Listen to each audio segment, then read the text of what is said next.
Hey, what's going on, guys? Welcome back to our channel here at Underdeveloped, and we may be a little late with this reaction, but we are finally doing Wicked for Good, the review. We did the first one, Wicked, which we liked. Yeah, very good movie. Pretty sure I made our top 10.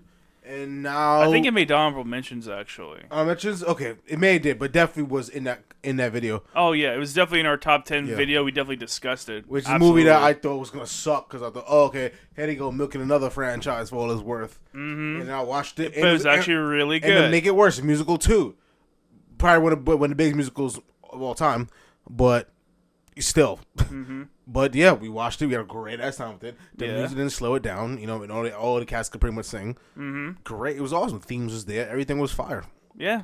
And this song was meant something. It actually represented how the characters felt in the moment. It's like almost like an inner monologue. And this one probably won't make my list at all, but you know what? I still enjoyed it. Yeah. Same. I feel like we've had quite a few good movies this year. I don't really see Wicked for Good making my top 10 best list, but hey, it's still a really damn good movie. Like, anyone who liked the first one might as well finish it off with the second. Like, it's a two-part, it's two halves of a story, and it's still good. But to me, this is still good, but I still think the first one. This is a better movie. I agree. I think it's this is a better structured movie. Yeah, better structure is just stronger in general. A lot of things just feel a little rushed. A lot of things feel very fast. Yeah, exactly. That's the biggest problem. But that's a real big issue for me, though. Is definitely the pacing for sure, especially on major plot lines. Yeah. Like things just kind of start and they just kind of happen. Like you start and bam. Like like to go into spoiler territory at this point. Like there's a whole plot for her to pretty much team up with the wizard. You know what I mean? And in return, he frees all the animals. But then it turns out he has a secret cage of animals. You know what I mean? And instead of like dealing with that and letting that conflict go on, you know what I mean? It kind of just, she immediately kind of figures out the whole thing, and now she turns her back on him. You know what I mean? And that's that. Honestly, I think that's one of the more of all the examples of this you picked. I feel like that's the one that bothered me the least because it's very understandable. You made a deal, and you was he's fucking lying to me, and he's not keeping his end of the fucking bargain. Sure, but it's the immediacy of sending something interesting, just to okay, we're gonna slap on his head.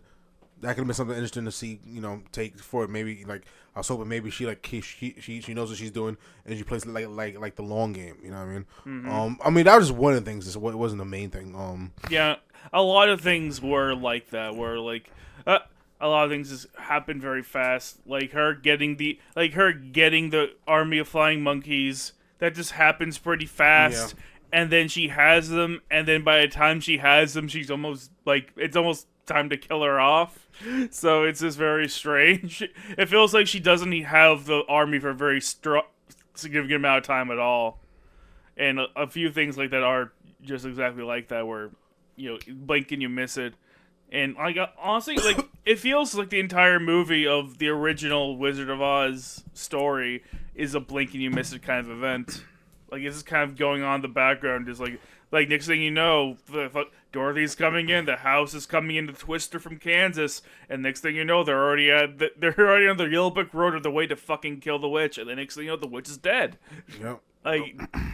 It feels. I feel like I already kind of don't like that we see so much of the Wizard of Oz stuff in this. The stuff from the movie story in this, but even though you must have that in this story, I think it would have been better if it was more gradually paced throughout. Yeah, I felt like the movie just went by in a second. It really did. Yeah. It really did. I wasn't a big fan of the whole air thing where they kind of just conceal the characters because, they're iconic characters, so they don't want to take it from the movie, but you still include them anyway, so it's like you might as well have Dorothy. You don't see Dorothy. And I remember there was a big controversy because, we knew that was what they were doing with Dorothy because that's how she appeared in the trailers. But there was a big controversy because whenever anyone asked who's playing Dorothy, then everyone would be so weird about it. The answers would always be oh, Dorothy isn't anyone. Dorothy's no one. And that led people thinking, what, is Dorothy, an AI actress? No, it's not. It's just a no-name actress, and they're being really mean about it. I don't know what to tell you, man. And there's the whole thing about another that comes and goes is like the whole wizard and the Elphaba, relation. That kind of happens at the end, and then like, okay, well, okay, that's that, and then he goes away. Yeah, like I feel like when Glinda resolves it when she finally decides to do something. She resolves everything in like a minute. Yeah, exactly. It's like I'm like you couldn't have done that the whole time. Same thing with Michelle Yeoh, because she was a huge villain. I was figured that it building up to like a final showdown between Elphaba and Madame Morrible. No. Glinda's like, oh well. The wizard is going off. Yep. Now you're going to jail now. Fly monkeys get her. Sicker. Yeah, I'm like, Michelle Yeoh is a character strong enough to summon a house from literally Kansas into the world of Oz, and she can't do anything but some flying monkeys sending her to jail? Really? Yeah, seriously. Like, she's as powerful as Elphaba. It should have been a huge battle. Yeah. A huge cinematic It should have been a real struggle. Maybe with a dope song. And with some swirling vortexes around them, that would have been fucking sick. Like, I've expected there to be some sort of conflict between her and Elphaba, like, around the middle of the movie. Yeah, that was very underwhelming. I'm saying this movie kind of disappointed me in a lot of aspects, but also the movie had some good aspects. Yeah. Like it's I still said, the themes are still strong. Between the whole thing about, being a martyr for the right. Because at the end of the day, it's less about your own lineage. It's less about your own...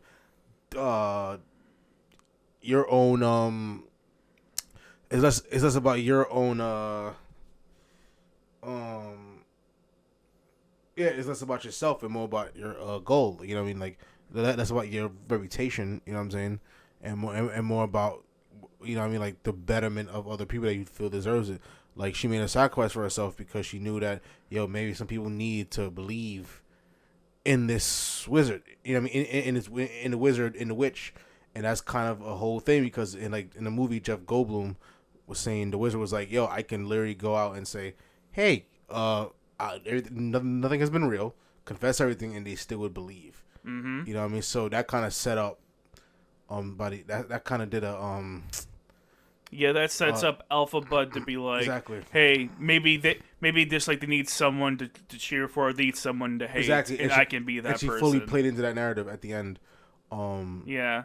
It was a brilliant foreshadowing, and I thought that was done really well. I thought that whole because I said that because that basically was like the entire identity of the movie in a way. I think like that's kind of what this movie hits. Yeah. While the other one was more about like her freedom of expression, accepting who she is, and helping the people who are different as well, like the outcasts. Because she's an outcast, which is all the animals. Yeah. And now it's about like like I'm gonna accept this title of outcast for the betterment of like of the whole Oz, of the people of Oz. You know what I'm saying? I'm gonna take this role. And then Ariana Grande is a lot mentioned as a character in this one because I hated in the first one. Yeah. Hard. At least here now she's more. I can see the motives more clearly. You know what I'm saying? Even then, I feel I still hated Glinda for a good. I don't know. She's still really. a dickhead, but what I mean is that like at least here is like okay, I can see where these things come from. You know what I mean? Like yeah, okay, jealousy. For a second, so it makes her do momentary dumb shit. Yeah, she's always been a jealous bitch. Yeah, like because she thinks like a mean girl, but now you get more backstory in her, and like she always felt like a fraud, and she and it's like here it is like she knows what the right and the wrong thing is, but she's seduced by her own vanity. You know what I mean? To be someone important. And frankly, that's why I don't like her. But at leleast in this movie, it makes the arc a lot more interesting. Like, okay, you see the dilemma she's going through, and I'm like, and that's a real philosophical thing because people, even the good ones, love attention and vanity. You know what I mean? That's the whole point of the Devil's Advocate. That that movie. So it's like and that's a favorite movie of mine. So it's like I definitely love like the good thing about this movie is like the internal monologues, the overarching themes and the dilemmas that these characters go through. They hit with these like Sophie's choices. You know what I'm saying? And it's choosing like and then. And so basically, like, which side you're gonna choose? Are you gonna lean to the darker instincts, like the easier way out, or are you gonna fight what you think is right? Yeah, and that's always like an interesting, compelling kind of theme for me. And I thought the movie definitely explore that. At least, you know what I mean? So that's like definitely like the better parts of the movie for me. Yeah. Like, overall, I think that's the best parts of the movie were just seeing the characters interact, seeing the story continue in general. Like, really, this movie benefits a lot from having a great cast that really brings these characters to life, and they generally have the chemistry going off each other, especially Ariana and Cynthia. They like have the best character of any two characters in this entire movie series. I wanted them to sure to make out.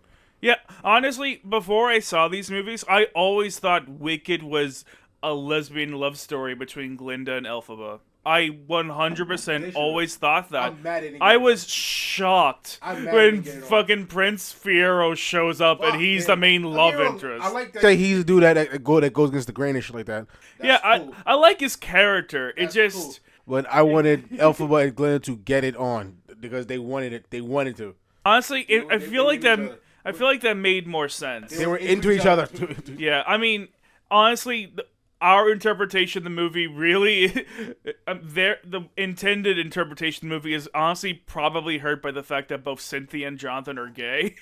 So they don't really have any romantic chemistry. Jonathan's gay? Yeah, they both are. Both of them are gay. Jonathan Bale is gay? Yeah. Oh, I know that. Yeah. Cynthia, I can see it though. I know Jonathan Bale is gay. So this score, I mean, I think low 80s is cool. 83. Yeah, it was like the same thing. I was thinking like 82. I was thinking 82 too, but I was like 80. I was like, let's go 83. I feel you. I mean, I think I personally probably tend to skew towards more to even numbers. I think. Fair enough. Yeah, so 82, 83, low 80s generally. Yeah. Good movie, not the best movie ever, not as good as the first part of Wicked, but hey, if you enjoyed that, then you are definitely going to enjoy this too, even if it is to a lesser extent, or for some of you, you might even like it more, because people have different opinions and shit. Sure. Yeah. Whatever. Absolutely go check out your local movie theater. Always support your local movie theater. Gotta keep them in business. Yeah, because Ted trying to take it away. Oh, yeah, but that's a subject for another time for a podcast we're doing, so keep an ear out for that, because it will be I'm going to be ranting about it. All kinds of facts and figures. We've been collecting facts, figures, and articles. Really, I feel like all we need to do is hear what happens with Christopher Nolan talking to them, and then I think that'll be all we need. We'll actually have a real discussion about it. Anyways, enough about that. Please make sure you hit the like, subscribe button. Go check out Wicked for Good in theaters. And if you haven't seen the first Wicked, watch it. It's great. Let us know what you think about these movies in the comments, y'all. We'll catch you next time. Later, guys.